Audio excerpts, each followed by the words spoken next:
ದಿಬ್ಬಣದಲ್ಲಿ ಎಲ್ಲ ಕೆಟ್ಟವ್ರೆ.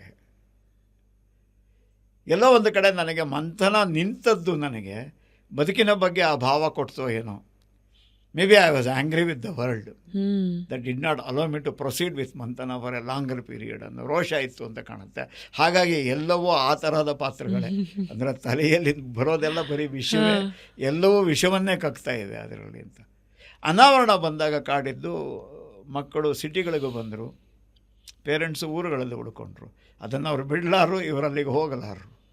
ಆದರೆ ಅಲ್ಲಿರೋ ಆಸ್ತಿನೇ ಇವರು ಬಿಡಲಾರರು. ಊರು ಬಿಟ್ಟು ಬರ್ತೀವಿ ನಾವು, ಊರಿನ ಆಸ್ತಿ ಬಿಡೋಕ್ಕಾಗಲ್ಲ. ಅಪ್ಪ ಅಮ್ಮ will have to take care of themselves, they can look after the ಇದು ಅಸೆಟ್. ಯಾಕಂದರೆ ಅದು ಫೈನಾನ್ಷಿಯಲಿ ನೋಡಿ, ಊರು ಬಿಟ್ಟು ಆಚೆ ಬಂದು 30 ವರ್ಷ ಕಳೀತಾ ಇದ್ದಂಗೆ ಆ ಊರು ಪಟ್ಟಣಕ್ಕೆ ಹತ್ತಿರ ಆಗ್ತದೆ. ಪಟ್ಟಣಕ್ಕೆ ಹತ್ತಿರ ಆಗ್ತಿದ್ದಂಗೆ ಆಸ್ತಿಗೆ ಬೆಲೆ ಜಾಸ್ತಿ ಆಗುತ್ತೆ. ಆಸ್ತಿಗೆ ಬೆಲೆ ಜಾಸ್ತಿ ಆದಾಗ ಬೆಳೆ ಬೆಳೆದು ಸಾಕೋದು ಕಷ್ಟ. ಆಸ್ತಿ ಮಾರಿದರೆ ಹೆಚ್ಚು ಕಾಣ ಅಲ್ವಾ? ಕರೆಕ್ಟ್. MG ರೋಡಲ್ಲಿ ಗದ್ದೆ ಮಾಡೋದು ನಾಟ್ ವರ್ತ್ ಇಟ್. ಯಾಕಂದರೆ ಭತ್ತ ಎಷ್ಟು ಬರುತ್ತೆ ಬೆಲೆ ಅಲ್ವಾ? ಅಲ್ಲಿಗೆ ಪಟ್ಟಣಕ್ಕೆ ಹತ್ತಿರ ಬರ್ತಾ ಇದ್ದಂಗೆ ಅಲ್ಲಿ ಬೆಳೆ ಬೇಕಿಲ್ಲ ನಮಗೆ, ಆಸ್ತಿನೇ ಮಾರಬೇಕಲ್ವಾ?